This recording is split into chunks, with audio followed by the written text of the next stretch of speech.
sun come up, beautiful, till it all burns out. We're like falling stars, miracles, dancing on the ground. And we're right with you to feel it stride deep dive. We're right with you, yeah. And we're right with you to feel it stride deep dive. Suffering grows, yeah. Listen, that life is beautiful. Would you let me in? No, yeah. Listen, that life is beautiful. Would you let me in? No, yeah.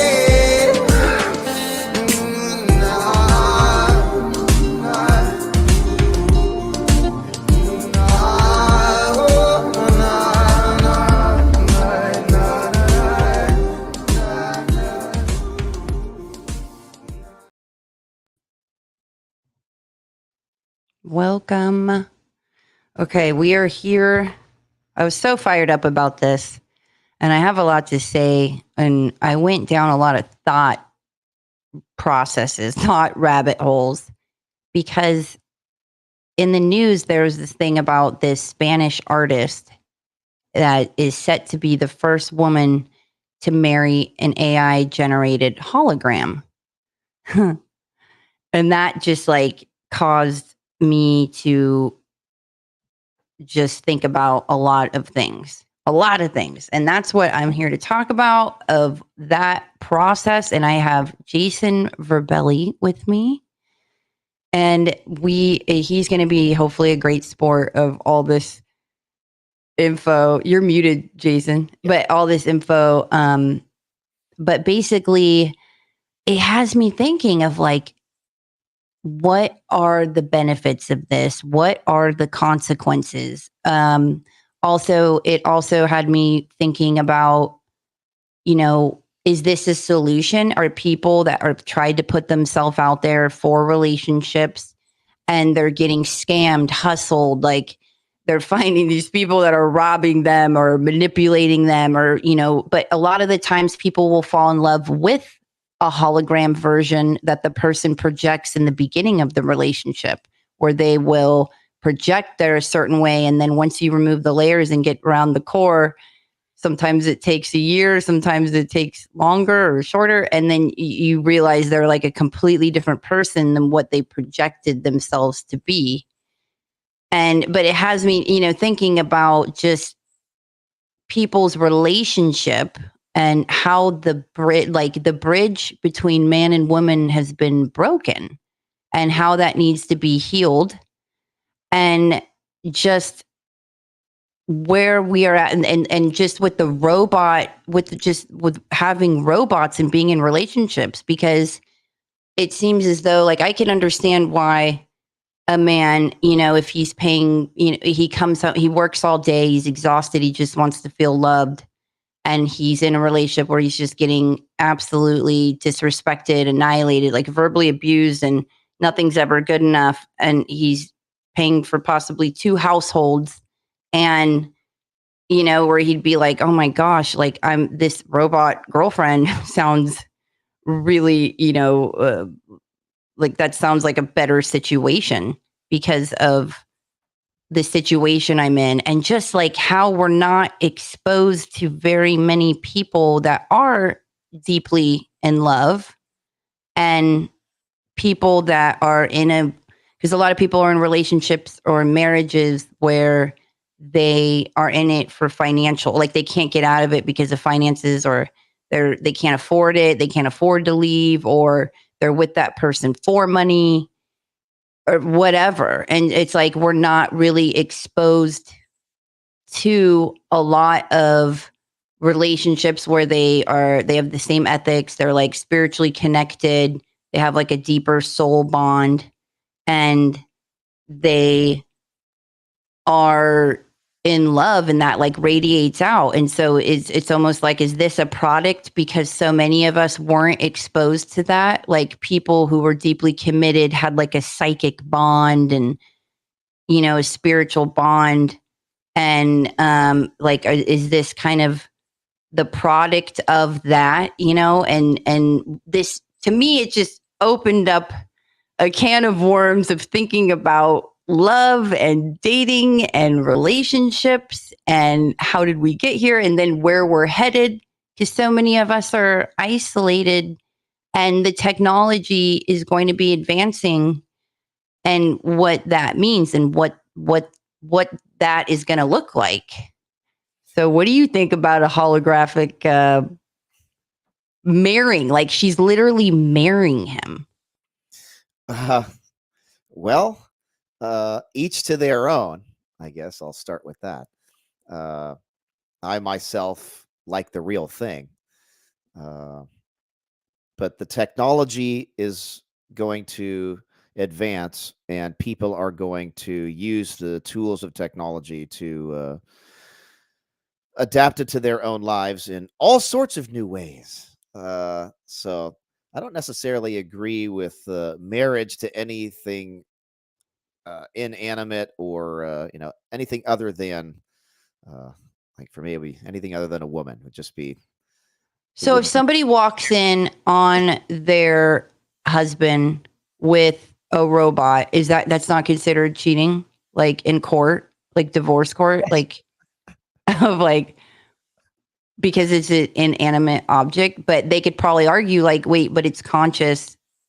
Wait. I don't think that sex toys would be considered cheating, even if it is an anthropomorphized version of the sex toy. So if it's a whole robot versus just a handheld toy, that's like, I don't think that would be considered cheating.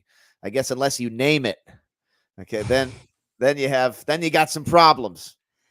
But I wonder if they would bring up in court that guy that said it's sentient and has consciousness.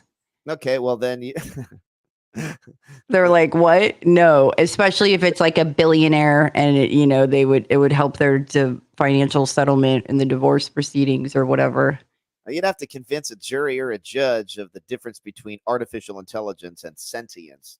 You'd have to demonstrate that the computer is indeed alive and self-aware, passes the Turing test or fools the Turing test. So there's like I don't know, that's a very complex scenario, but the point itself of marrying a hologram or some inanimate object or something like that is just it's strange to me, but people are going to be doing that with the technology. I mean, people fall in love with trees. You heard of dendrophilia? Ooh, yeah. Educate him on that.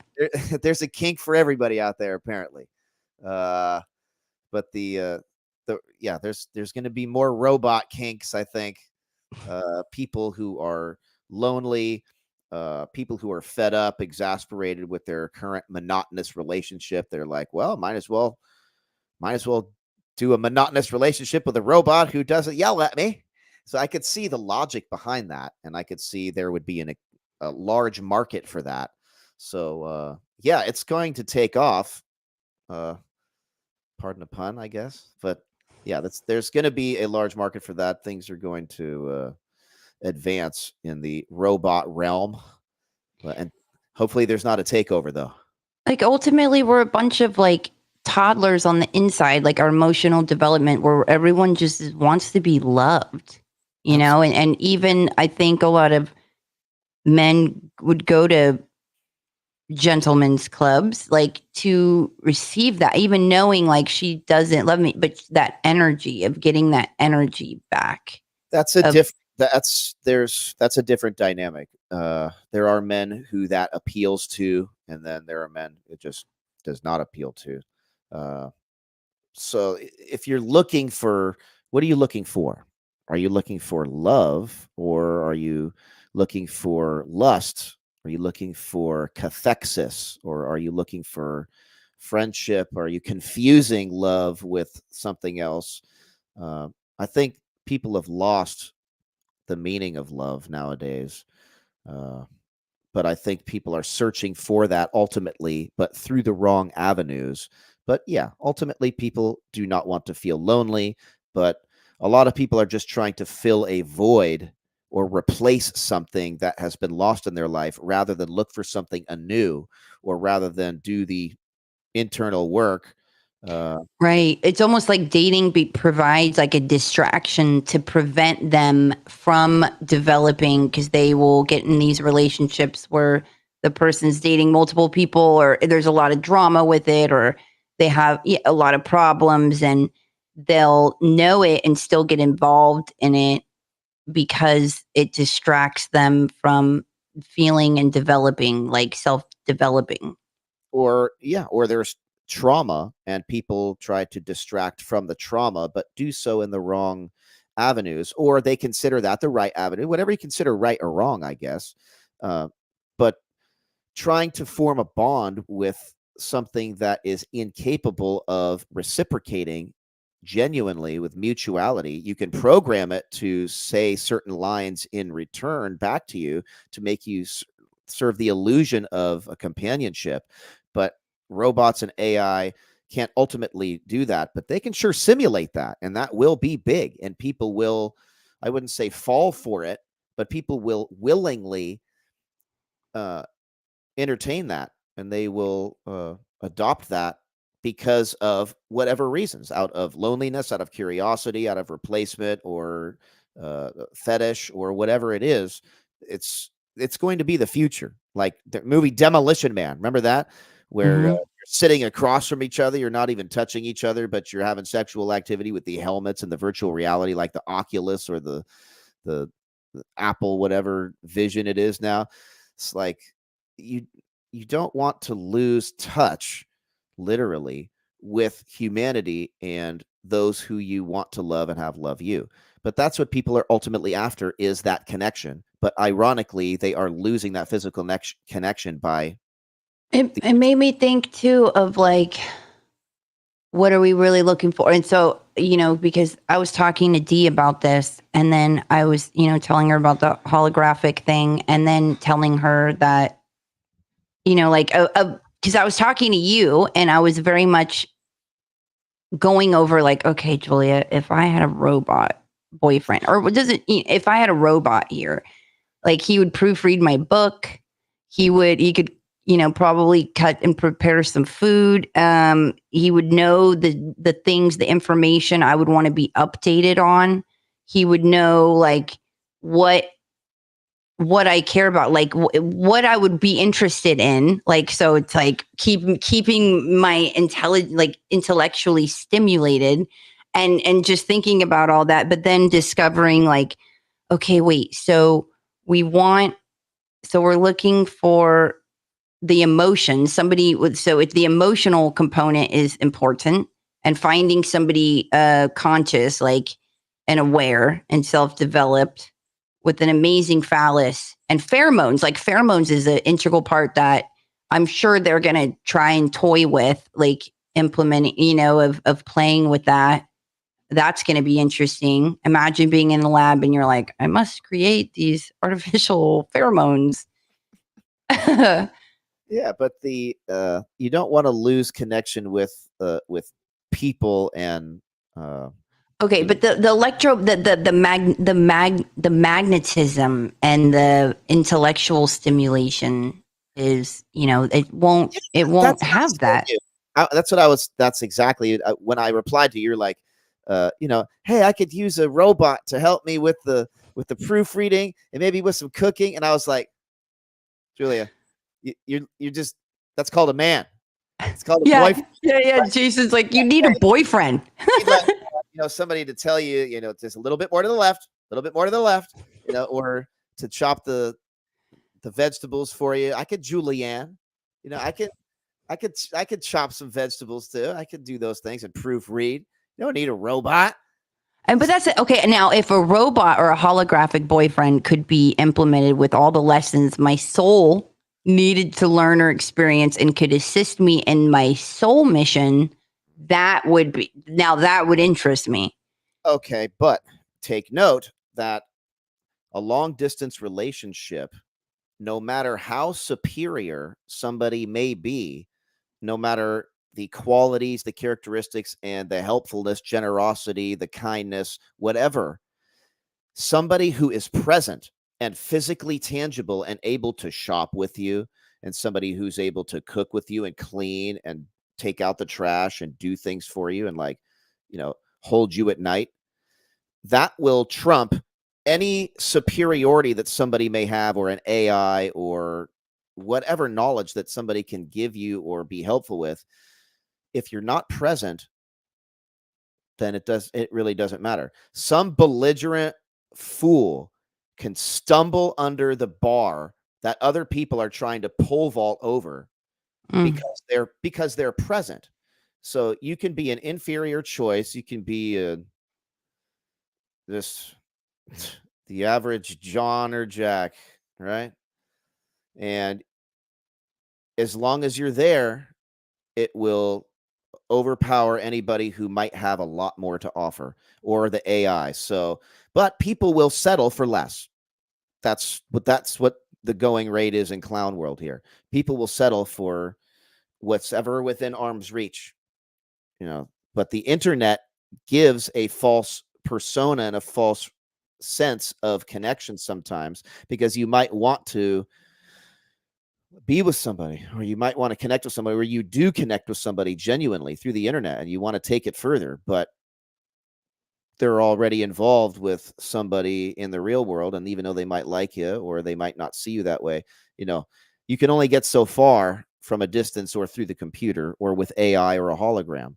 Being present and physical trumps all of that, no matter But that's what I how. mean. Like, is this a way that where this is a creative solution where, like, or certain people, when they, they get to a certain age where they're like, nobody wants me. I keep trying to put myself out there. I keep doing it, and no one, and I don't want to die alone. And it's like a creative solution of, like, hey man, like, I'm not going to hack these cards I was dealt. I keep putting myself out there and keep putting myself out there, and I want to experience this. Yeah, but there's certain things that you apparently experience in life, even though you don't want to experience them. You get it anyway. You get the lemons, and Mm. you can make yourself lemonade or a lemon pie. Either way, it's probably going to spill on you anyway. But I'm so peachy that I could make my own pie right now. But that's the deal. Is can't always get what you want. But we try and try, and that's the thing, is at least you show the effort and you're genuine. Whether you're successful or not, you be a good person, you be a good man, you be a good woman, and you try and you show it and you give your all. You don't dilute yourself, you give 100%. You don't play the field. You just dedicate, like, laser focus on somebody until you're checkmated, and then you got to move on. But a lot of people are out to fill a void, and they are hurt. All of us have been hurt, some of us worse than others. But at some point, you have to make a choice to break that chain of trauma with yourself, because it will carry on in other lives. I believe in reincarnation. It will carry on with the people around you, because you exude that energy. And, it's just very, very difficult to get over things and a trauma and hold yourself high and try to exude that stoicism and the confidence to continue on, where you don't need the AI, you don't need the holograms. You do it anyway. But there are the tools that people will use to fall back on if they are not able to do those other methods. It's I all think in. it's like, it's interesting times that we're going in, is because if it really is the age of Aquarius, it really feels like it, right? Because of it's the technological advancements, and the Aquarian energy is, like, very isolated, like individuated, but collective. So it's like, that's so crazy to me, those energies of, like, this individuated, where you're isolated, but then you're connecting to the collectively, and those forward movements, and it's really interesting energies. So, yes, because people can connect when they commiserate.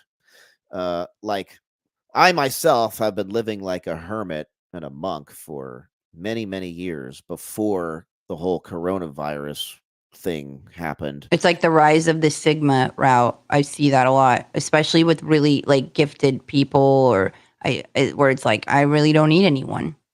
Well, yeah, you don't need anyone, but you still want someone, right? And there's a difference, right? You have to reach a point where you have a self-sustainable situation for yourself. You know how to cook for yourself, you know how to do everything. But then you meet with someone in that state of success so you can couple with a true companion, not a trauma bond.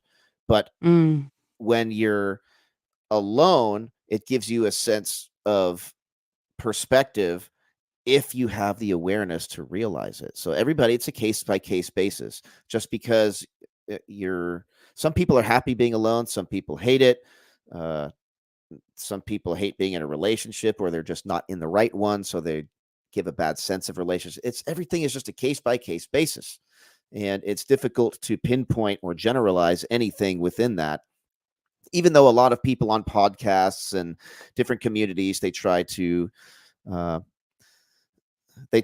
try to generalize different people, different groups of people, women, men, whatever.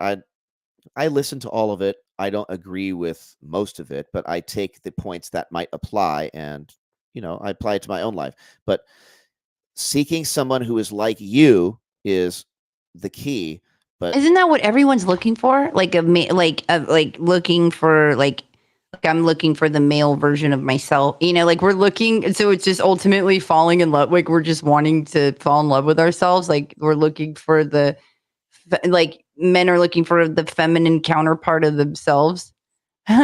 they're looking for what complements them as a companion and a partner. Yes, whether it's the mirror image, but in the inverse, or however the yang to the yin, the yin to the, however you want to phrase it or word it. Yeah, it's your counterpart. It's your significant other. It's the that which completes you, even though you are yourself complete. I do believe that when men and women come together, there's like this divine dance, like the masculine and the feminine. And like the women, the way they intuitively gather information, and the masculine organizes it. And I believe that women should be honored and protected. And I believe that there is this like a sacred union, and I think we're all subconsciously aware of it. Like genetically we remember that this exists and we could have that. And I feel like society is designed to, like, everything in this realm for some reasons, like always an attack on the human heart in a sense. You could look at it the other, I get you could polar look at it differently, but like a lot of things, and there's a lot of temptation everywhere to prevent you from like being in a loving, committed relationship, or basically like to find, like, preventing you from self-developing and finding great love, you know? So I feel like a lot of couples probably could have came together if it wasn't for the design of society. Like people that have passed away that could have totally had great love if there wasn't drugs everywhere or trauma, or you know what I mean? Like they would have found each other and stuff like that. But I've also, for a long time, I was like, the whole twin soul concept, I was like, you are your twin soul. Like it's you, it's yourself. And, and Plato would speak of that, like that there was like man and women was, like one, like they were, and like Zeus split them, and that because they were too powerful, and that you have like this divine counterpart, and I would look up at the stars, and I was like, God, every star has an A and a B, because I was like a big time stargazer. And so I was like conceptualizing that in between what Plato said and the concept of twin soul. And then I was like, I feel like in certain people in their ascension, like if you look at it as like certain amount of lives, that they do get that type of love. Like they're able to have it, like in a place that like is heavily dominant on like fear living here. Like not a ton of love lives here. It's more of a fear-based realm. And that, but that it exists, and that that, like, I feel like when those type of couples come together, it radiates out, and like you hear of for example, like Queen Nefertiti and Akhenaten, and it like changed the soil, and they started a monotheistic, of like of worshiping the sun, and it changed it, the art that was made, the crops that were grown. It literally, their deep love radiated out. And I feel like it changes everything. And I feel like it has the power to change so much. And I feel like there's people that sense that and are aware of that. And I hope people, like, that's my wish. I kind of feel like maybe like a little girl, like fairy tale, like, but I wish that people develop and they find, someone that they come together, because I want to believe that they come together and their sole purpose and mission has something to do with each other, and they can change things with that energy and that type of love. If they accept each other, yes, that's part of the deal. You know about Walter Russell and his wife Leo Russell. That's one of my favorite examples of true love and what I would consider a power couple for real. The back in the 1920s, Walter Russell and his wife Leo, Lao, wrote many books together. One of them is called Atomic Suicide, about the nuclear technologies and everything proliferating back then. They were very, very heavy into philosophy. Walter was very into science, and they started the University of Science and Philosophy in Winona, Virginia, and it is still there today. And my good friend Matt Presti is a head of that part of that program now, and maintaining the building and the facility and all of his original art and writings. So they were together for decades, and he had all of these diagrams about the man and the woman, the positive and the negative, the two halves and the duality of the universe. And I have also felt that even before I learned about the work of Walter Russell, that you can be complete unto yourself up to a certain point, but it takes connecting with that other half of the duality of nature, the one to the zero, the yin to the yang, the man to the woman. It takes getting with that other half to complete your role in the universe and your role in existence, at least in this aspect of physicality in these lives here on this planet. But Maybe that's why people too get so hurt when they feel like they met the one and they won't pull it together. Like, oh man, it's like being in a race or like you're trying to win the game. Like the finish line's right there. Like, get up. Like, why are you being an alcoholic? Or like, come on.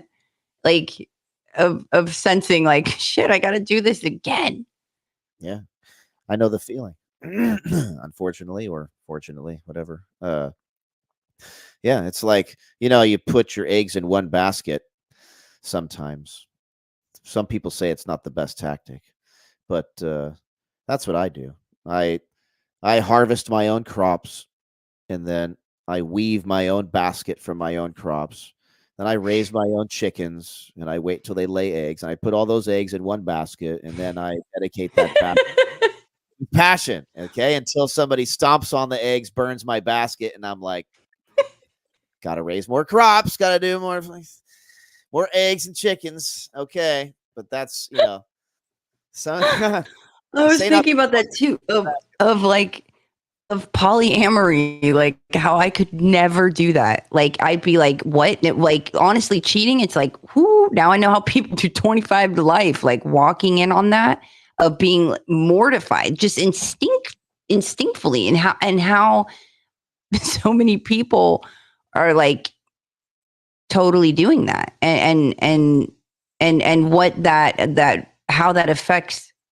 Oh my gosh, yeah, how no. it affects the mind, yeah, and the body, and the spirit, and the soul, and the heart, and everything. Yeah, it's pretty bad. People have been through a lot. I know people who have been through less. I know people who've been through more, and everything in between.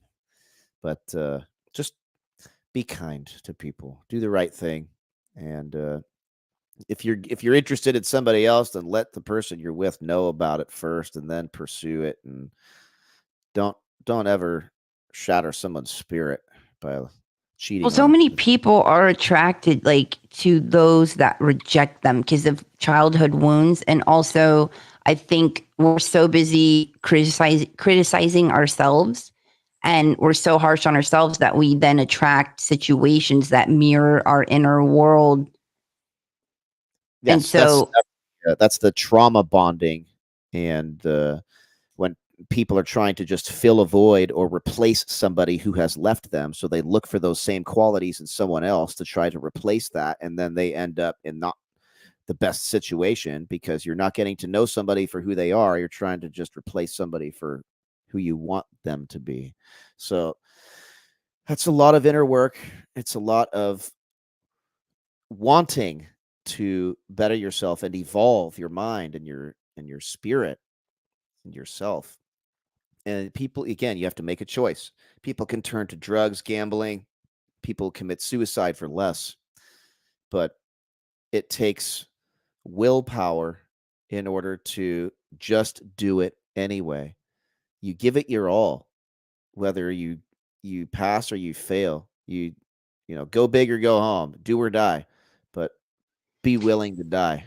I For saw my neighbor the other day, and it was and he just had this glow. He's really touchy. He's like super touchy. He's like very touchy feely. Anyways, I see him and I was like, touchy feely Johnny, like, how are you? And he was glowing. And I was like, what's going on?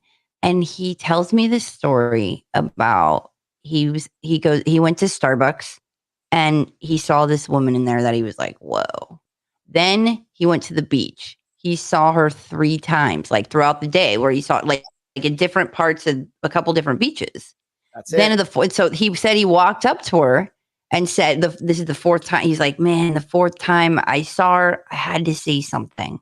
And so he went up to her and said, "Look, I this is the 4th time I've seen you. I really." It just starts talking to her, and then invites her to Sawdust Festival in Laguna Beach. He takes her, and then they hang out. She was in town.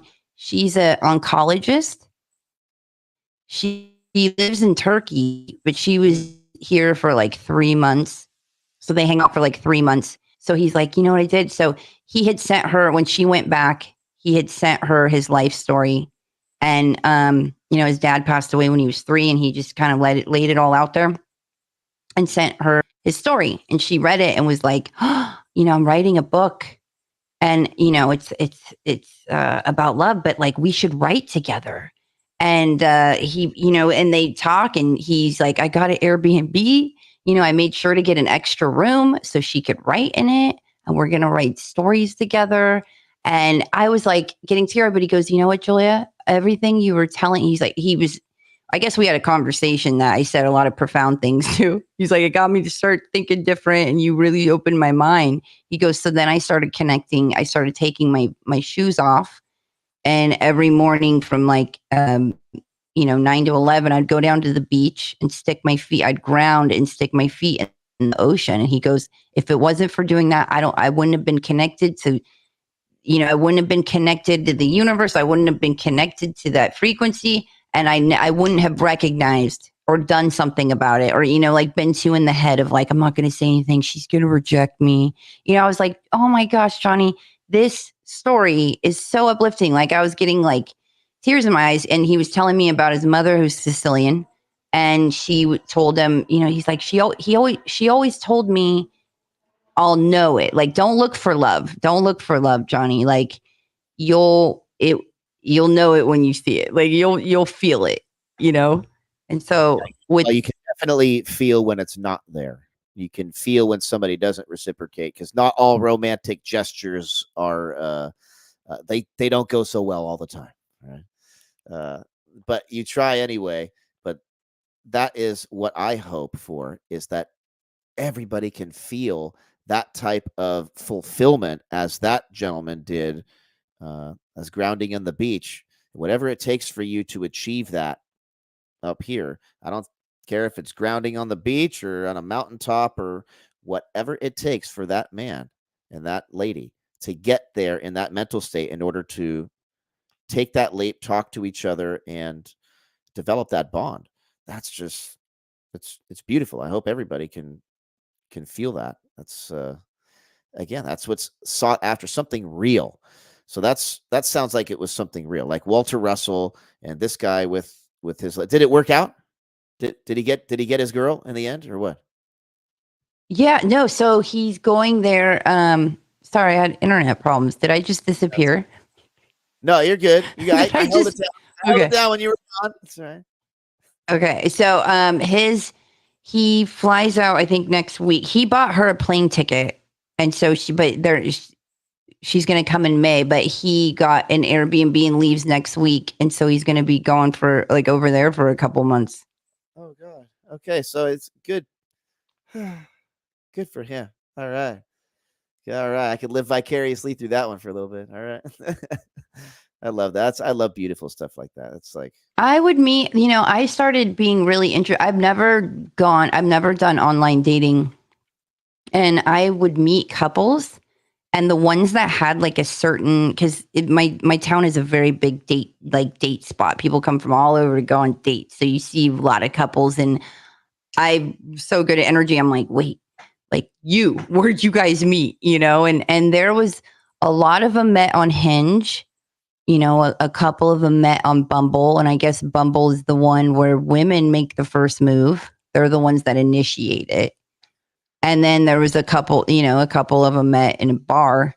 see that's more that's more I haven't I don't do the apps and the in the digital stuff. Like if you happen to meet somebody on social media, then that's like, oh, that'd be wonderful. Or in your daily life and your routine, and that's great. But you know, uh, from what I have heard, there are more horror stories than there are success stories on the dating apps. But that's good. That's the little asterisk at the bottom of the screen. This doesn't happen all the time. But I'm glad that. Oh man, must be nice. It must be good. I was thinking about that too. I was saying like, there's a lot of women that are like, I want, get money, get money, get money. And it's like, well, are they just going about it wrong? Like women should be protected and honored, but everything's been so disrupted and convoluted that it's like they're going about it in a toxic way, where it's like, really, you're doing all this for a guy in his 70s for a purse and a car, like That's the gold digger energy and the green digger energy. The green diggers when you want the green card, from another country and you want U.S. residency, so they want to just get on your good side, so you'll marry them, and then they'll just ditch you after they get the U.S. green. But So that's the thing. This is what I mean, though. Like, what if these people that are getting robots and getting the holograms were completely, they had their life savings taken, or they just got scammed and hustled and, squeezed and cheated on, or just crazy stuff, robbed, all this stuff where they're like, oh my God, Yeah, I want for that. huh? There is a huge market for that, for people in those scenarios who would avail themselves of the robot option. Yeah, it's uh, but in all of those scenarios, it's mostly pain and trauma that people have been through in order to drive them to the AI and the robot options. It's not like the first choice, really. I mean, that's that's my observation, is that once you submit to that option, that means you've been through a lot of pain and you're so fed up with humanity that you're like, I'm just going with robots from now on.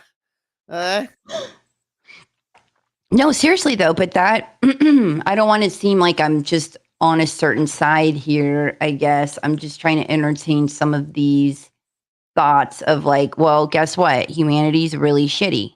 Like honestly, like how many, like I said, how many people do you know are in love, or how many, but also these dating sites and stuff are going to attract a certain consciousness of people that are going to want to utilize it to get over on someone, to extract, very parasitic, like hustlers. Dating apps are mostly hookup sites.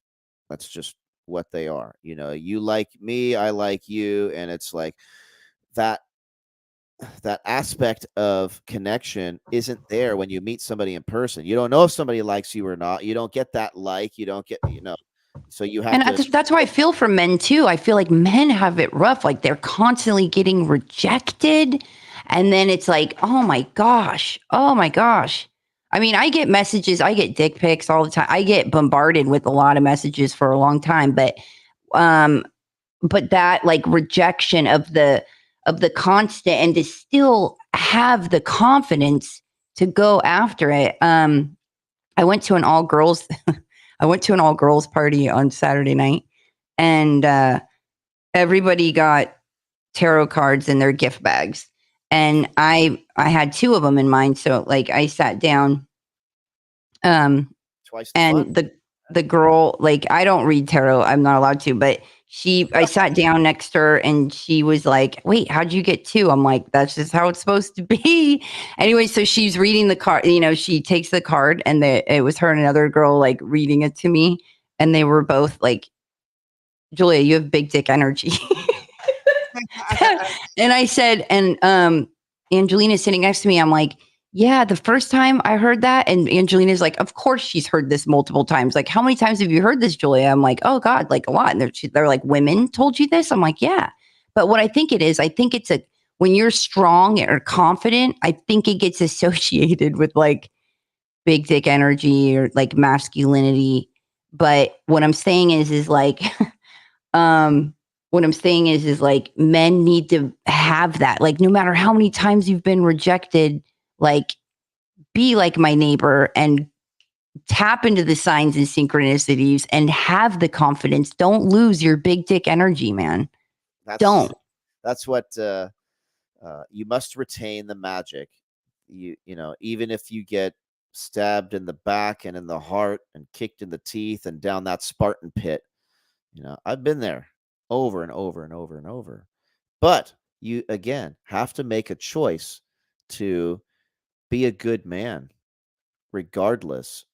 And you can't continue the chain of trauma. You just, it really is the most difficult thing. But you can't show your difficulty.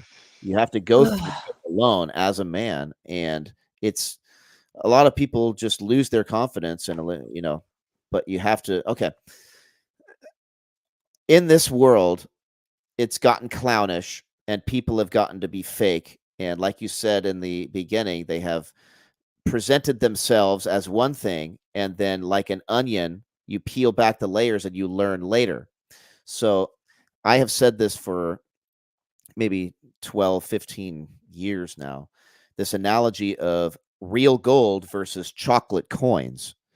And the world has gotten used to chocolate coins wrapped in gold colored foil.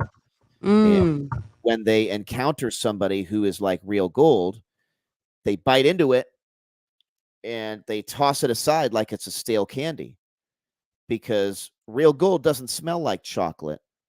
But everybody is now programmed to think that these chocolate coins are real. So the blind are leading the blind by the nose. And when they encounter real gold, they just toss it aside. But sometimes the gold itself is also tarnished and it's covered in soot or blackened, and it has to be polished in order to reveal its true shine. But not all that glimmers is gold.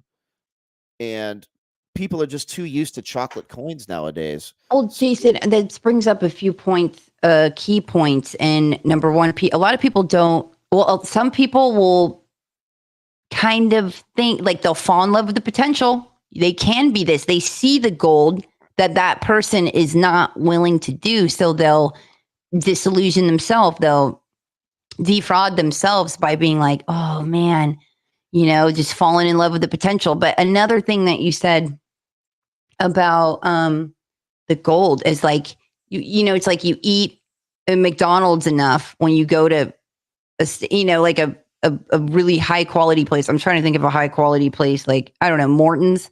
You go to a you go to Morton's, like you've acquired, but you don't have an appreciation. You acquired the taste for McDonald's. You've acquired that. You're so of that acquired taste for toxicity, like, it keeps it interesting, it keeps it exciting. But I mean, for me, I realize too, like, I like somebody that's gone through a lot of darkness. I like it. I like that. And me having to, like, dive down into that of, like, wait, why? But also, it's like, light is easy to love. Show me your darkness. So many of us, everything we're trying to hide, our insecurities, our fears. I'm always like, God, that'd be great. Like, and when you're dating or like the first few dates, or if on a dating profile, I don't know, but of putting it out there of like, look, man, these are my demons. Like, this is it. Like, of putting your darkness out there and being really upfront about it. And I think that would help.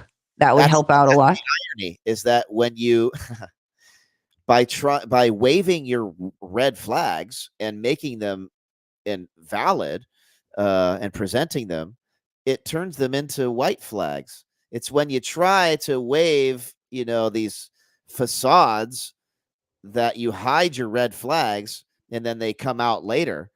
But if you put them out there right away, people don't do that though, because they're afraid of scaring someone off. And indeed, it probably will.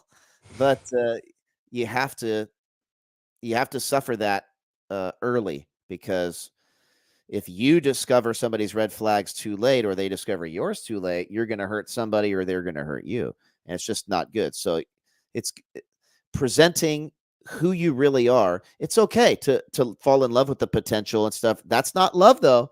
That's infatuation and cathexis.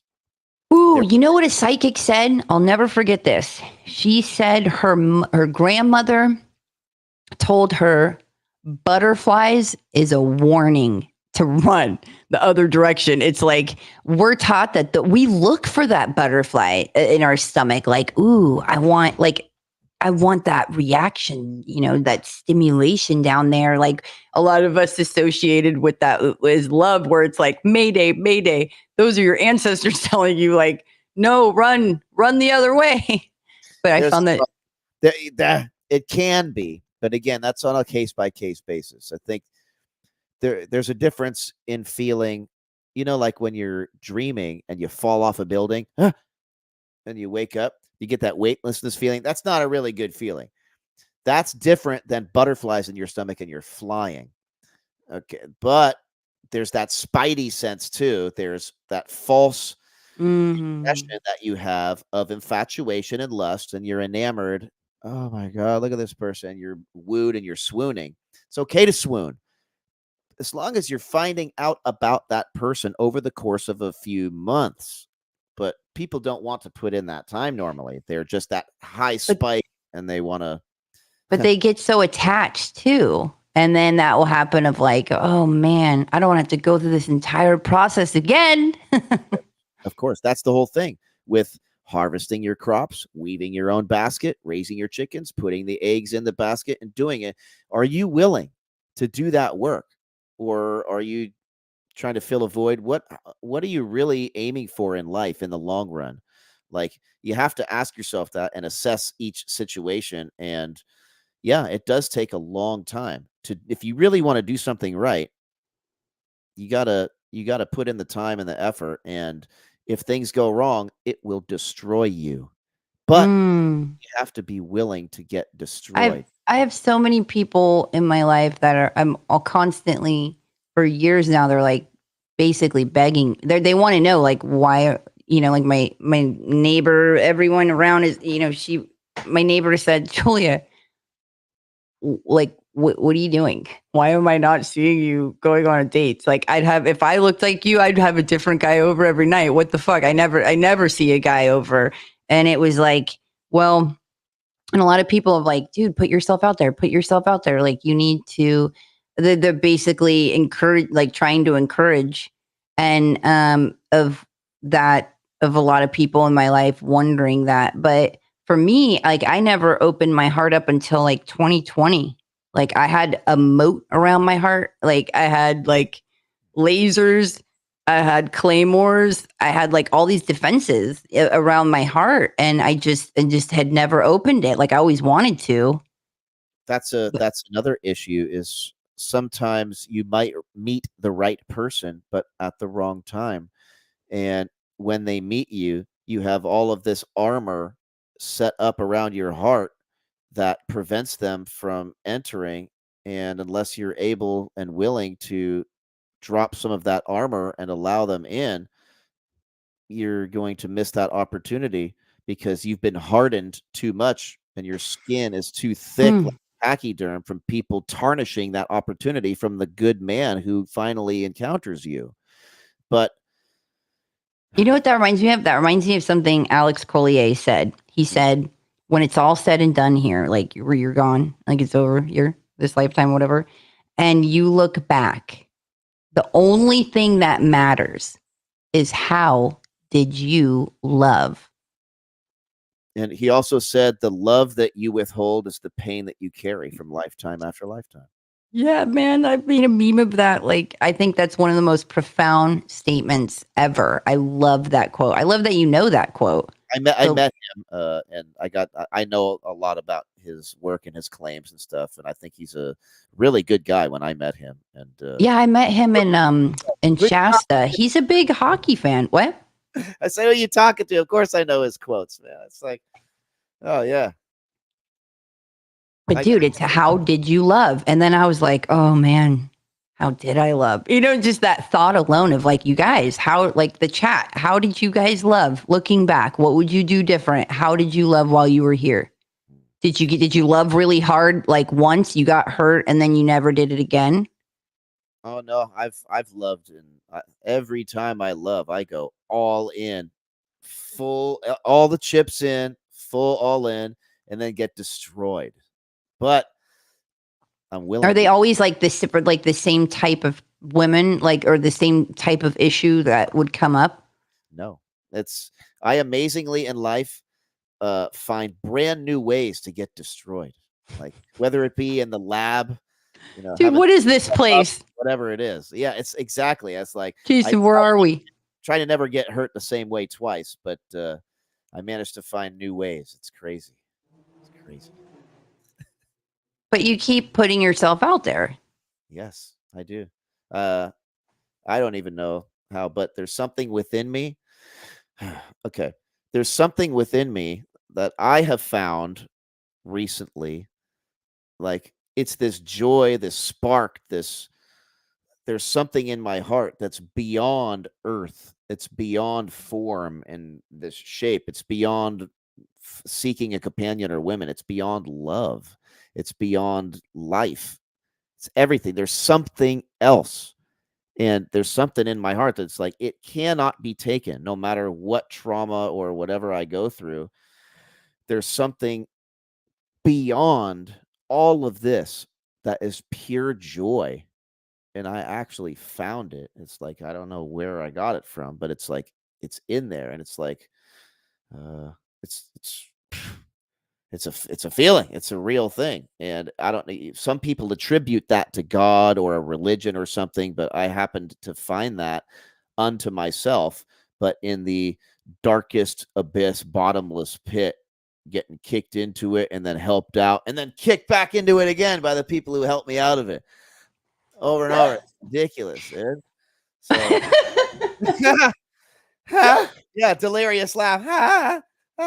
But yeah, so it's quite the journey, and you have to make a choice at some point to I don't even say accept it or embrace it, but you just like go with the flow, and you have to keep on trying. Otherwise, you're going to, what are you going to do? Are you going to succumb to your fate, or are you going to seek your destiny? It's so crazy how pain is our like one of our biggest teachers that we actually listen to. Like, kicking isn't that? Yeah. And it just, I mean, I remember one time I made a meme that said, never date outside of your frequency. Ouch. But how do you know until you? Right? Not only that, but it's like that attraction of like if you're really, of that being on a certain frequency, and so therefore you're attracted to a completely different one, you know? Yeah, I think I've witnessed that quite a bit. I think I might have been there a couple times, but yeah, we just have to be more aware, more aligned, and more aware. Okay, this is the inner work and the outer work that we've all got to strive for. The evolution of the self. But it doesn't mean you have to go marry a hologram. But the option is there. Okay, the option is there. But is it a tool to get to know yourself more? Because now you're analyzing. If you had to program it, like, ooh, I'm really into this. Ooh, now they're like kind of helping them co-create their reality of like, hey, can you tonight? Can you dim the lights and make it this? Can you put on this movie? Like, is it or like? Yes. But then it's like, so it's going to attract probably a lot of control freaks or whatever, but like where it's helping them co-create falling in love with themselves. Yeah. Okay. Here's the way to either turn yourself on or turn yourself off. You get a hologram of yourself. All right. You know how, dude. Yes. I like it. Okay. I mean, if you really love yourself, we're going to find out today. All right. Honestly, that's it's awful. No, that's not what I'm aiming for. Is that narcissism? Is that's narcissism to a? Yeah. Well, it gets worse. Okay, that's all I'll say. It gets even worse. Good Lord. Oh man. And then I guess in what is it, Japan, that this has been like a big thing. What? It's like is it Japan that they have like this robot world that's been a big thing in Westworld? They got that in Japan now? I think Japan is so cool. I don't know about robot world, and I don't know what's going on anymore, okay? I don't know what's going on. Oh my gosh. Practically one foot in the grave. I don't know. I'm old now. Damn it. But maybe this will help. I don't know. I feel like with Venus going retrograde last summer, and a lot of people are like a lot of the like in the last of the planetary transits. I'm taking it to astrologically in the last year. A lot of people are, with the North Node changing, the nodes changing, and the Venus thing that happened, and then with all these planet shifts of people no longer, like a lot of people breaking up and being like, you know what?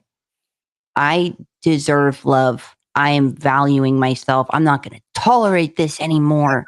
And, and they're like, I'm going to, people that have been wanting to split for over a decade are finally like, I am done and getting out. Where's the I'm starting? Where's the people? Okay, all these people splitting up. Where's the people like, I'm beginning? And then they finally get together. Like, well, I think it's a lot of people embark on their soul missions and they're hearing the calling of their hearts because they timing wise of like of everything we're experiencing, and people really starting to take action towards that will align them in certain things that will line up certain potential mates and businesses, right? Yeah. Yeah. But no, but yeah. Exactly. But the algorithms, I'm like, whoever comes up, hint, with, I'm trying to inspire you to do something here. It comes up with a dating app with like a better algorithm. Like a dating because I feel like some of these places get corrupted because that's why I would ask all these couples, like, where'd you meet? How'd you meet? Which site? And I was like surveying in my mind because I was like, which algorithm? I'm like, it's about the algorithm. And then, of people saying like, wow, this happened, but I heard the algorithm changed like in 2022 or something. But anyway, so it's just my own, these are my thoughts. I just wanted to come on and talk about them because I dig it. I dig, I'm with it. I agree. But an algorithm of like a site where it aligns people and the way that the algorithm is designed. I don't know how else to say it. I think AI will be a huge tool and a help with that, being able to organize the code and being able to do that. It will still take some human ingenuity to implement, but I think AI uh, could do that. Make a dating app or something that is tailor fit, and then the AI will be the matchmaker for you or something, not just So or even match with you. that's why I think like conferences and meetups are so important because we need to be in each other's electromagnetic field. It literally makes a difference. And so organizing those is so important. That's why I mean that's these conferences, man. Yeah, if you guys want to come to one, I'm doing one in Los Angeles, April 11th. If you want tickets, you go to alienevent.com. And and there's going to be speed dating there, I guess, and ecstatic dancing, and it's like 4 days. And What? if you want the code, like there's a code to get a discount. You'd have to like contact me to get that because I don't remember it. It might be DAVID. I think maybe I'm guessing but anyways, so that is important. Is meetups are important and don't isolate too much, but to take it back to the hologram, Yeah. the consequence could be that you don't meet the one, that you're not like my neighbor, touchy feely Johnny. I hope he's not watching, but that is, that put themselves, like basically that like, that could be a consequence that you don't actually, or when you partake in these things, are you waving? Are you're crossing a threshold and you're spiritually signing off on something you truly want. And so there's a spiritual consequence of signing up to these things because once you partake in that, you will not be offered that. Yes, but while you're offered that, the greatest scenario, I think, for some reason, I think you are also fed a couple other distracting scenarios of temptation that will take you away from your true path. So there's like it's amazing, like Yes. you don't Like talk to you get what anybody, you always wanted, and then you get a test to make sure, like, oh yeah, oh yeah. and it's Like, only at oh, the it's time you hit the fascinating. crossroads. Yeah, so like you don't talk to anybody for months, and all of a sudden you start talking to somebody, and then like a bunch of people start coming into your message box all of a sudden, like, where were you months ago? What's going on? Yes, I've had boyfriends tell me that where they were like, Julia, like whatever spiritually rolls with you has something like that I can't explain. And I'm like, what? And they said, that they got really tempted, like situations where it was literally like they were in New York City and these two girls came up on the street and was like, "We need you to help me move this couch." And then he went to move the couch and they like took off all their clothes.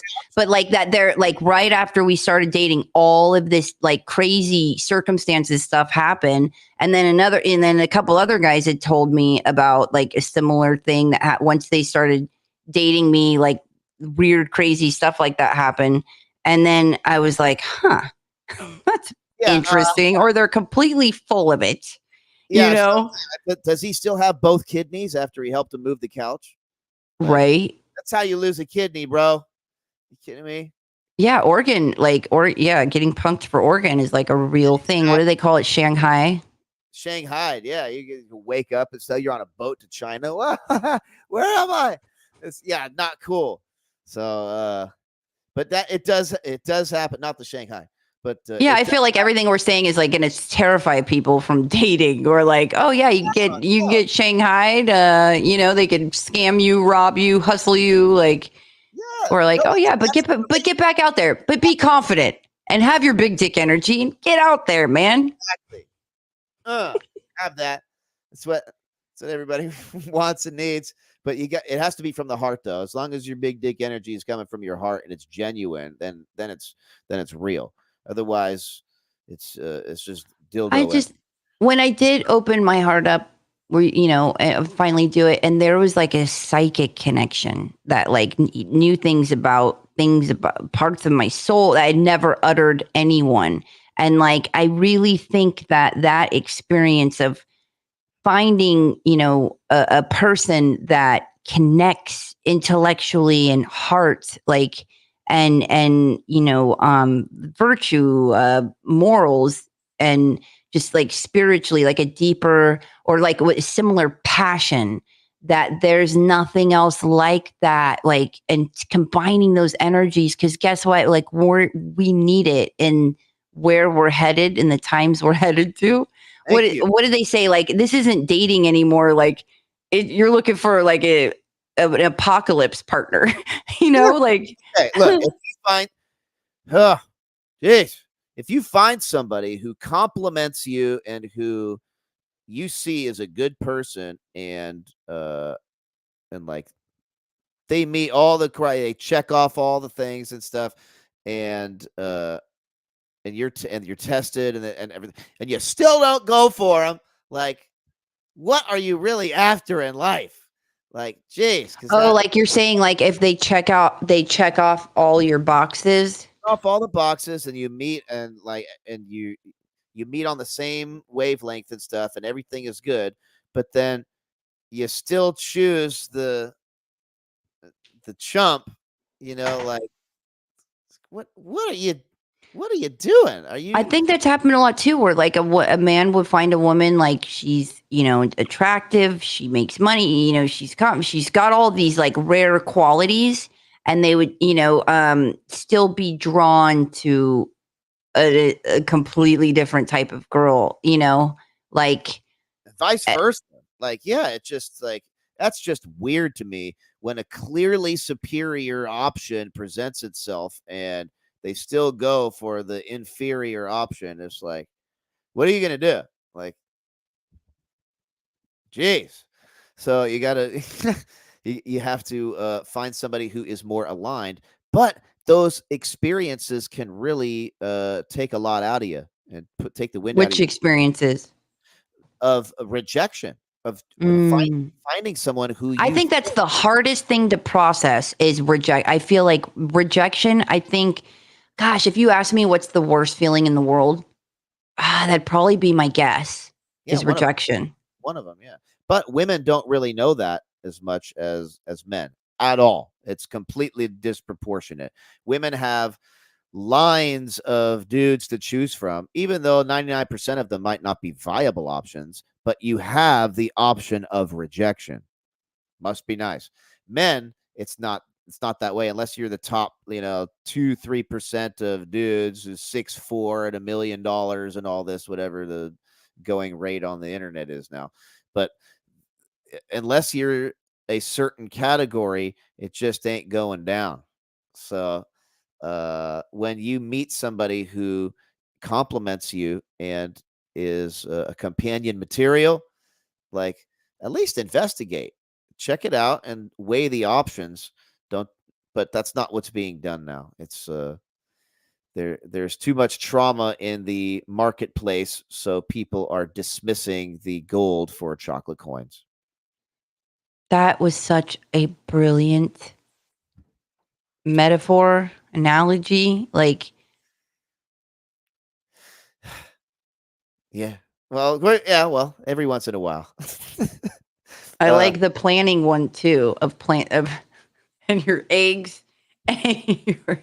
yeah, that's what, but from what I read and from everybody's opinions and advice, that is not the best tactic because you will get hurt more often than not. So you have to be Mr. Playboy and play the field and do the numbers game and spread your energy across the field to try and put all this bait in and see what you get out of it. That's just like, some Is people that operate like that, some don't. is that like red pill mentality? Yes, exactly. So that's the red pill mentality, is that well, there's a lot more to it, but I can't Be a speak. high value man. Yeah, but not just be a high value man, but there's a lot more to it in that community where, you put yourself out there across all avenues, and you play the numbers game, and you're bound to get some women, and the it's not your woman, it's just your turn. And it's like I just don't subscribe to a lot of that philosophy. I think the fairy tale ending where you're riding off into the sunset is genuine and it is real, but you have to find that person and be willing to get there. It's not going to be an easy ride the whole way, but you can get there. And it takes work and it takes time. You have to be willing to give somebody the time. And if you're not willing to do that, you want everything now, then good luck. Then you're never going to believe in that. You're going to have your It's heart. interesting too how two people, they come together based off of their dharma and karma, and they'll burn it off. So sometimes that person might have broken a couple hearts and they attracted someone who they will now need to get their heart broken, like dharma and karma karmically. But I always say too, watch. Sometimes we're, how do I say this? Watch who you are attracted to, because sometimes when we're drawn to someone and we're like, oh man, I'm just so like attracted to them, and all these different, like, this lines up, that lines up, that lines up, and where it'll be because we'll think like, I want to fall, like this is the one, but a lot of the times that person holds a key to your purpose. You need to start implementing something that person has, offers, and does, that you need to implement into your life and then apply it onto your purpose path, or that. So a lot of the times we'll associate it because we're feeling these energies, because imagine being how to describe this, imagine being guided, whatever, angels, your guides, a version of yourself, spirits, entities, where they're sending you energy to point to vibrationally showing you through feeling. Spirit speaks of feeling, and so they're showing you, yes, you get all these tingles and things by this person, when really it's like a different reason type thing, where like a different reason. So like there's times where I remember I was in a really long relationship, and he would be like, Julia, you I could cuss. Like, he would be like, Julia, the way you talk to people, they think you want to fuck them. And I was like, what, dude? What? Like, why are you saying that? And it was like, well, you're talking, Julia, you're talking to people about their wounds. Like, I try to understand people. He's like, you go so deep that they, their parents never talked to them. Like, their parents never gave a fuck, like, why they feel the way they're feeling, or like nobody asked them what they're feeling and why. Like, nobody cares. So you're going so deep with these people. The first thing you want to do is you want to fuck it. Like, somebody's showing me their heart. I'm feeling seen. And so that gets interpreted sometimes as like, she want, because, but we're so starved for that energy that when it does show up and exist, what do you want to do with it? So sometimes I have this theory that when you're really drawn to someone, sometimes you're guided because you need to implement something that they're doing or living, and it's usually a key to your purpose and what you need to be doing. It's something you're not doing that you need to be doing, or that you need to implement. Yes, but you also have to look at the male and man and woman aspect of that, because of course I would want to physically be intimate because I'm a man, of course, right? But why? And okay, let's say you get that, okay, and then what? What are you going to do with that? Like, once you achieve that, a lot of people, that's when they just check out mentally, and in their heart, they just that's all they want to achieve. So like, why are you doing that? Like, people don't ask themselves that, because they have a short-term goal of hedonistic pleasure. They don't have a long-term goal of having a life with somebody and developing a companionship. So they want to just act on the primal lust and physicality. But to a good man, that physicality is like the cherry, pardon the pun, on top of the icing, which is on top of the cake that you bake together. You both have to know how to cook in the kitchen for yourself, so that when you meet in the kitchen, you could finally put a bun in the oven or a cake in the oven together, right? But Brilliant, Jason. you have to, Brilliant. but in order to do that, you have to be willing to have the time to have that relationship, to cook together. And Mm. that cherry on top is the physicality that uh, you finalize, and you tell each other that, like, okay, I like you, obviously I really like you for all of these other reasons, and then uh, you get to top it off. Pardon the pun, but Oh, Jason, that was so beautifully put and so inspiring. right on. Thank you. Oh, right, I'm looking into the chat to right on. Well said. And yeah, some good lessons here and there. Every once in a while, we get a good one. But a lot of time, it takes intense trauma and rejection and pain in order to come to these conclusions. Well, it's just like the earth in our heart. It's expand and contract, expand and contract, expand and contract. Yes, but sometimes you have a heart attack, and you get that expansion and contraction timing off, and something really screws with you. So you got to be defibrillated back into back into your routine again. But that's what the love of a woman can do, is can uh, put you back on your path, and give you that creativity and the inspiration and the motivation. Of course, you should have that within you unto yourself, but man, that having a woman in your life, or the man in your life, it sure amplifies that once you're already stable within yourself. Oh, taking it back to the woman, like the love of a woman. And it just reminds me of just with our mothers as well, and our relationship with our mothers. And yeah, the touch and feel of a woman, like there's how can you even compare, really, essentially? Yeah, well, the love of your mother is different than anyone else in life.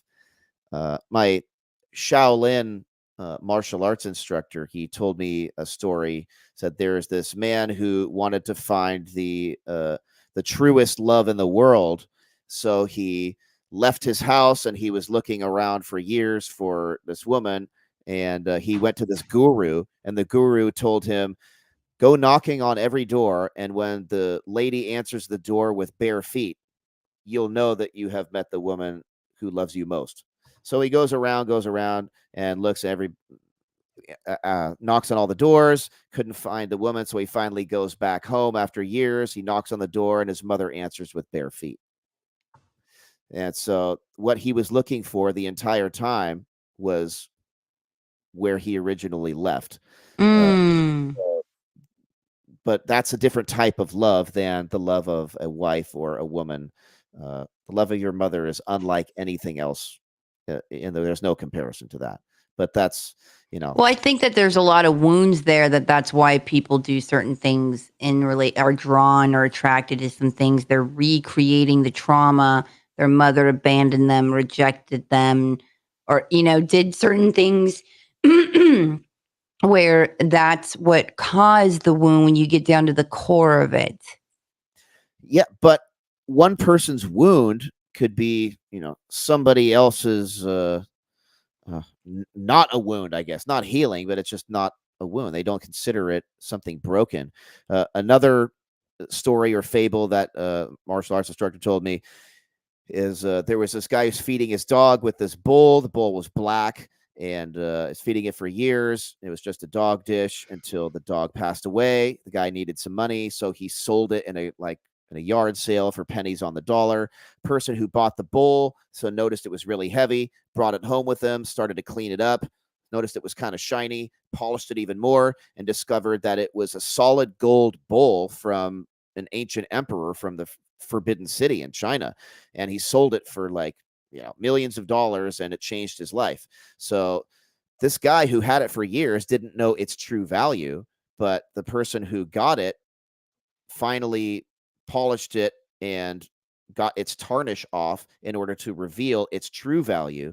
So what one person considers trash, somebody else could buffer up, and this guy considered it just a tarnished bowl, but this guy considered it something treasureful, and then he found out it really was a treasure, but he treated it as such before he even discovered it was. And that's, I guess, the type of person, soulmate, flame, twin, or whatever we're looking for, is the person who is able to recognize your value before you're polished. And so that's a plus. And that's not always going to happen, but being with somebody who is willing to be with you through that journey of polishing and then finally discovering, oh my God, look at all this underneath. That is like the fairy tale that people are after, but it doesn't always happen because people are either too traumatized to recognize it once it presents itself, or they just block it out, or they're already not available. So there's case by case basis. Woo! Rick, that's a Ric Flair woo moment right there. I can't even, there's nothing I could say after that. No. Wow, Jason. Yeah, But something I wanted to mention was, how you tantric, there's this thing that the monks would practice of how to find a girl, like that you should like how to select her, because with levitating and certain things, are you familiar? You're familiar with of how they would need the feminine energy to yes. do it, to attain to have certain powers and certain abilities.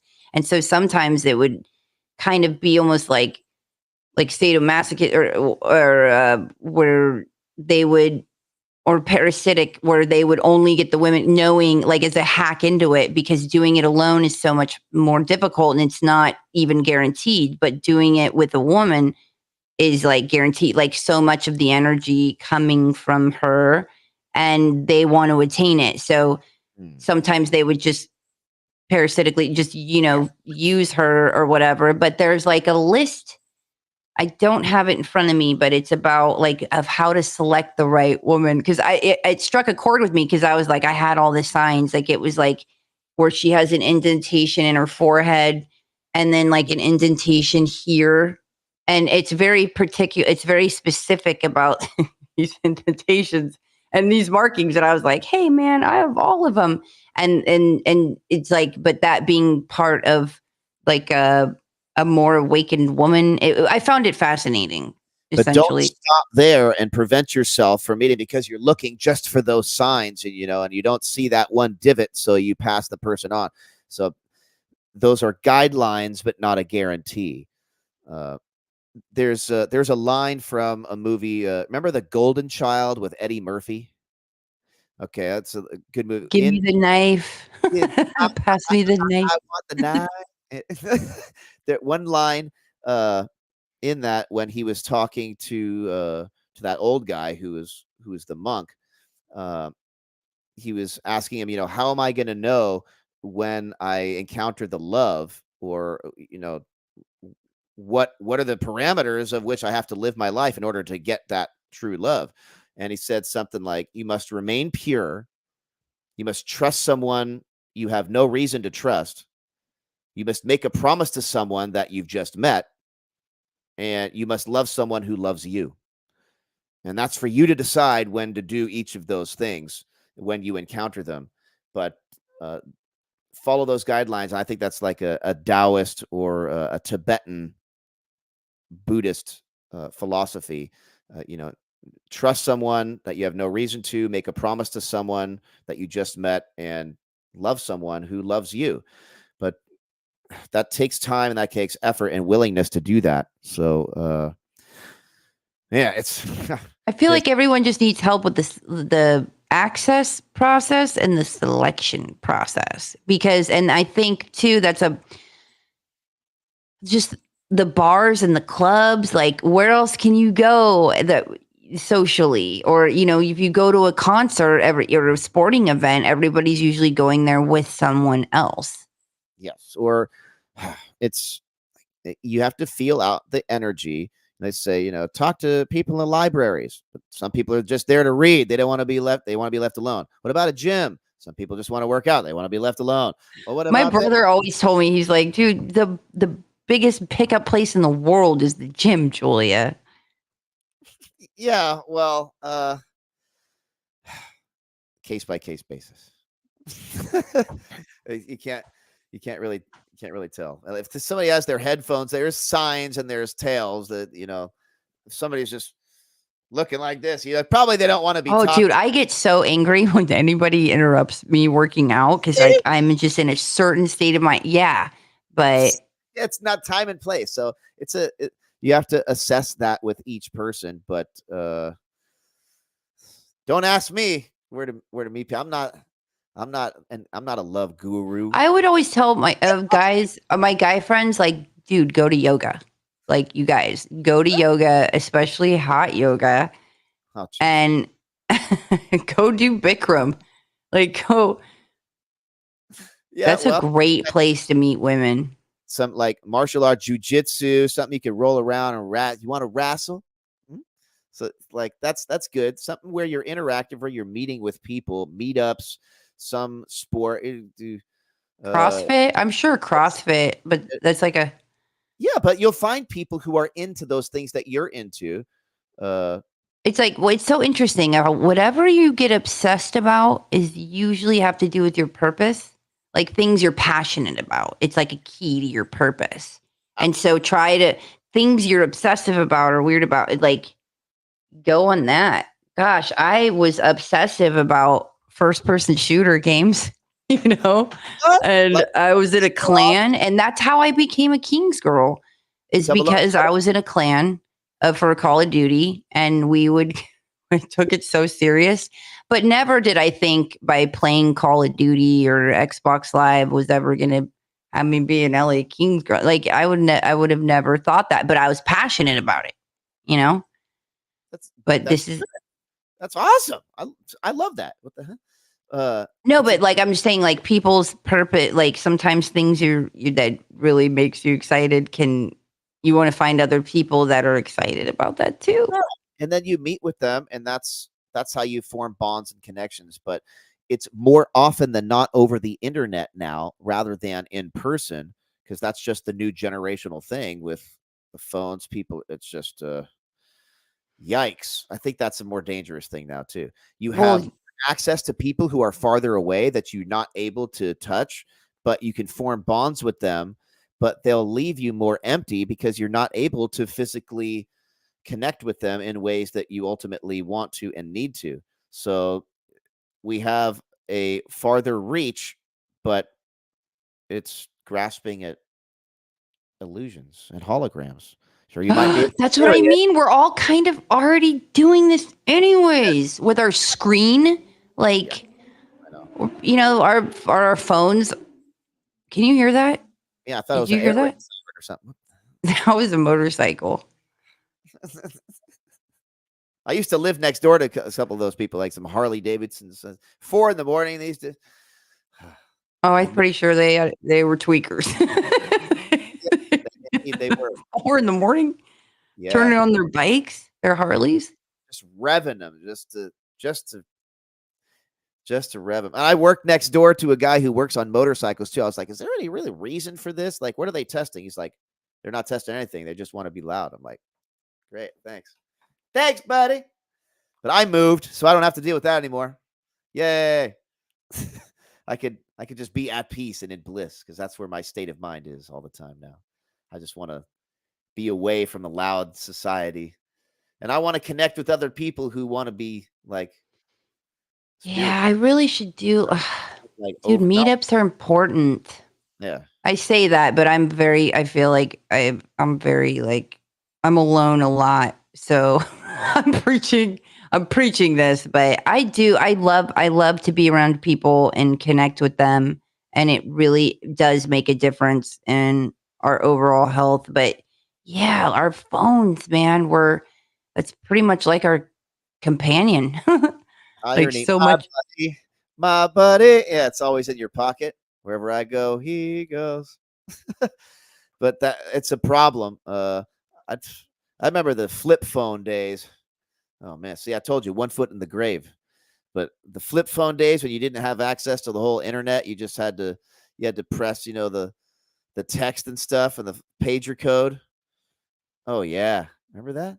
But those were the days when we still had connection. When the phone still had a cord is when we still had more connection. But But now the phone could get, I mean, look what the phone has done. Like, look, I'm talking to you. If it wasn't for YouTube, the internet, like I wouldn't be talking to you. I wouldn't have these amazing people in the chat and people viewing this. It is like how you use it. Like you could find the love of your life through that phone. yes, you could. Yes, you really could. And the internet gives you more options and availability to find that now. But it's also offset by being flooded with chocolate coins. So again, the what you want is proportionally out of reach because you are immersed within a sea of weeds looking for that rose. Outwitting the Devil. Yeah. You ever read that? No. Napoleon. I've Outwitting the Devil. It's a great book. But what he discusses is that people give up when they're 3 feet from the gold, right? You know, it's like, man, you know, I've had just of that constant repetitive cycle, and knowing and keeping that in mind too, of like, oh, I'm so close, or you know, if you've had your heart broken a few times or rejected by a few girls, like knowing, like, but 3 feet from the gold, man, just got to keep going. there's a meme of a guy digging with a pickaxe under the ground, and there's all this treasure and jewels and stuff, and he's just like, one more shovel full, and he just quits. He's like, oh well, this isn't the right way. Like, no, he quit too early. Sometimes you're not in the right route, sometimes you are, but keep going regardless, up to a point. If you don't see any fruit of your labor that is an end goal, then you have to cut your losses at some point. But if you are after a goal and you see some fruition in the end, then yeah, keep going. Never, never, never give up. Especially if it's for your own heart and your soul. I mean, that's where I think things get convoluted here, and where we've forgotten not only who we are, where we're going, but what we're supposed to do here. And so therefore we're running around and say that is the mission here. What if you came back because you're here to find great love, or to find a specific person, or have a specific experience? Like, what if Alex Collier is right, and the only thing that does matter is how did you love because you're supposed to, like if that's the name of the game, yeah, of just going down that thought hole. If it is, like, how much that would change. Yeah. it would mean everything. It would mean everything. But it's extra devastating when you think that you have encountered that, but they just don't recognize you. They don't acknowledge that within you. But you see that in them, and they just settle for anybody else. It's that is the worst of the worst feeling. It's like you die inside. Yeah. Have you ever met someone where you felt like such a deep connection with, and then but you realize like it's in a different lifetime? Like, Yeah. it even, like, they were like, oh my gosh, like, I feel like I lived, like, have you ever had it where it was like a quantum? People speak about that. Yes, I have. It's devastating. And then it's like you're talking, and it's like they don't know, like they're not, but they're like a little bit aware at times, like it'll pop up to them. Yes. And you can see it in their eyes that they recognize it, but they're already caught up with this life, and there's nothing to be done. Even though they might give you a blink and recognition, there's nothing that can be done in this life with that. And so, but you can see that in somebody. You can see that look. And Dude, looking at them doesn't make you want to cry. Like, oh, it's like talking to someone with amnesia, where you're like, but what? It's just not this. Oh. And I do cry, but I do it on my own time. And you can't let it defeat you, though. But you do have to allow it to run its course, and you can't. But they end up being the biggest jolt of inspiration constantly. You get some of your best work in that type of when there's that type of thing going on and you're aware of it and they're not, like, it will, I mean, profound works of art, profound, just the work you get that you can do by tapping into that and experiencing that. It's really rewarding work wise. Fully agree. Been there.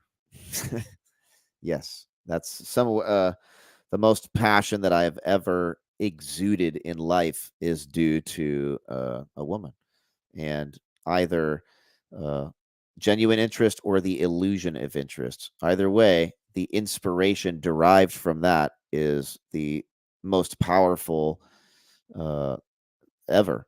Even though I have that within myself, I have my own drive and my own motivation. But with a woman, that absolutely amplifies exponentially. Just sorry, that's I'm not sorry, man. Yeah, Like the old, yeah, don't be sorry. That's the lowest frequency you could be. One of them. Don't be guilty, sorry. But gosh, you said something about. I was going to say something. Yeah, just I think of taking it back to. Well, wouldn't that be brilliant if a way out of here, or like if there was something evil that was trying to prevent certain ascensions, would be to prevent them from loving. Like, it's just an interesting thought of like, hey, let me design this place to prevent this from happening because we could keep them stuck here forever. Ooh. it's yeah, because it's not always yourself that blocks the love. I hear some new agey stuff say that you are your own blockage and stuff. I get it. Cool, yeah. But at some point, you have to acknowledge the hurdles placed in front of you from outside sources, like to to voodoo to some extent. Like there's some things seem like they were meant to be, but they are purposefully. Ooh. Now, Jason, we're pulling off. Like, I love this route of like things that spiritually can influence things. Because now I have theories about this of like it's almost like something can possess that. It's like there are things that can affect people's free will.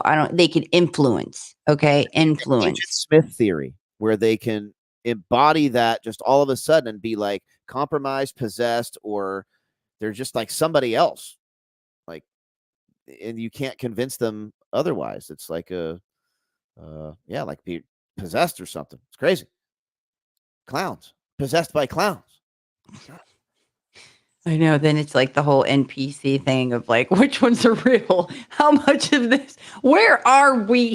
Where am I? Exactly. I don't know where I've been, where I am, or where I'm going, but I know that I am. That's about it.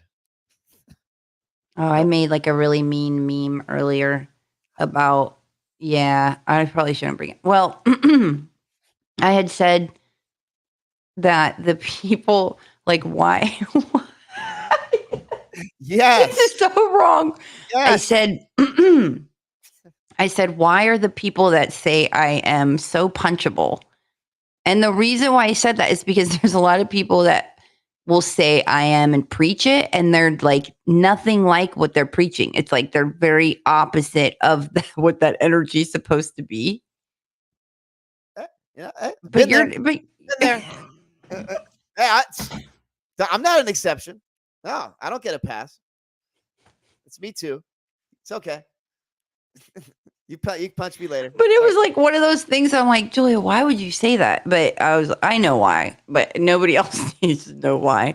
But yeah, it's interesting. I think they're just needing to absorb that, but they're not absorbing the info.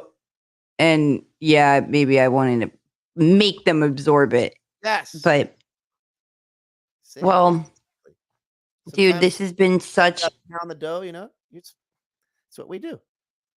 I'm with it. this has been such a profound, like, thank you, because I I go through these processes, even though I have my own beliefs. Like, I like to entertain things. I like to be like, well, what about this? Well, what if I like to look at different sides and review, and I like to theosophize and philosophize. And so I know that there's a million things I'm going to want to go further in on this subject, but thank you for showing up and providing profound insights that helps me, absolutely helps me, and I know it's going to help others. And you really put it in such a beautiful way that takes me back. And that's what I'm talking about, dude. The feminine and the masculine, like, I could sense all these things, but like organizing and taking it back to like, well, come on, Julia. Like, Come let on, me Julia. take it down. Come on, break it down. Exactly.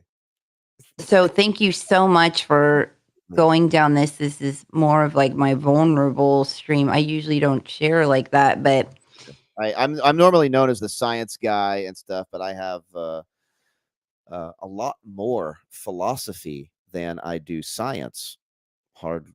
Strangely enough, but I don't reveal that aspect of me very often. But maybe I should more. So I think a lot of these people that come on here and they talk about spirituality, they don't talk about their darkness or their shittiness. And a lot of these people talk about heart, love, like they don't like they're acting like they've got this thing down.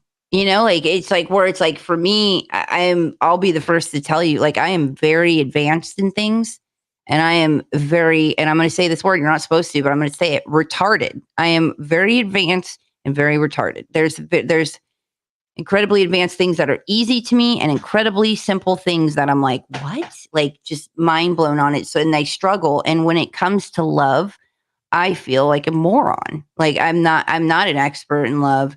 And I'd like, like that it fascinates me, and opening your heart and living from your heart is so important. Right. But also still having that protection, right. Of, I but I probably going to write a book sometime about this type of topic, but it won't be a how to.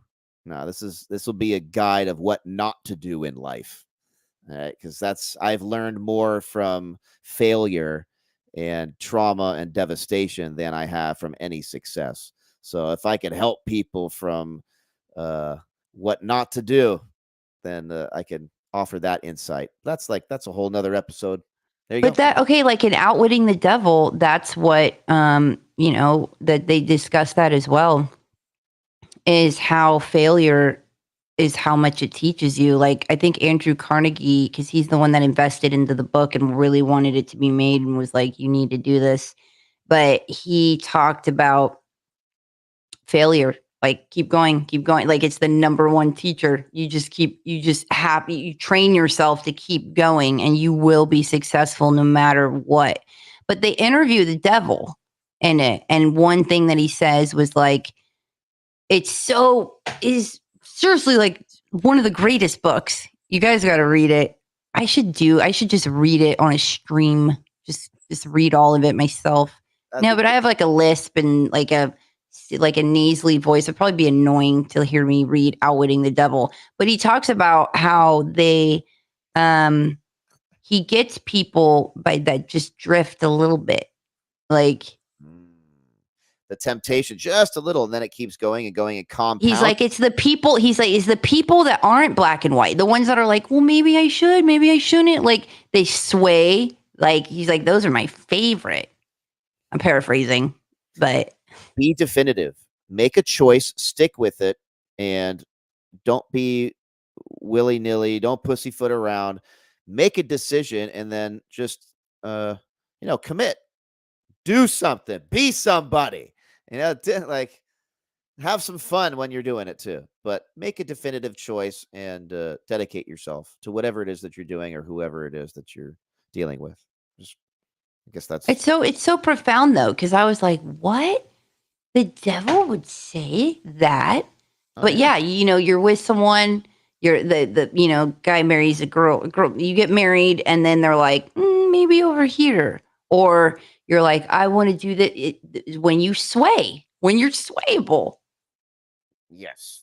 Well, you have to have an open mind, but don't be such like a hinge where you're able to go either way so easily.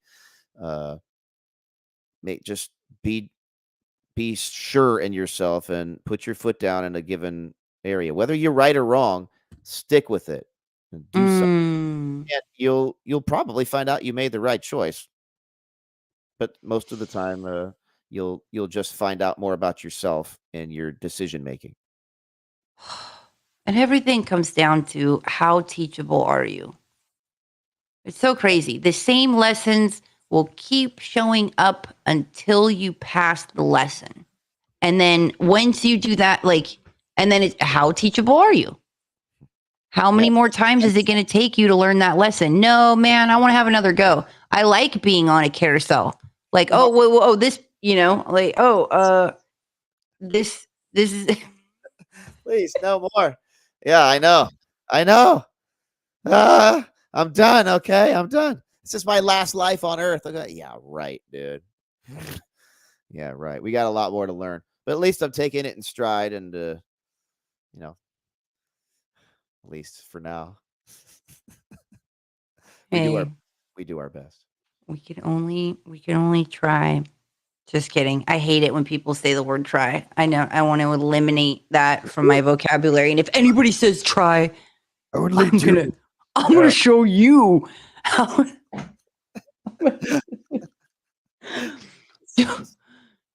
Don't you ever say try. You do. We need more doers. Warriors. You go out Jason, there, give it your all. You don't give it anything at all. Let's encourage them to follow your heart. Who cares how many times you've been rejected? See, you should read the book in that voice. That's what I'm going to do. Jason, that's brilliant. You guys look out for my Outwitting the Devil.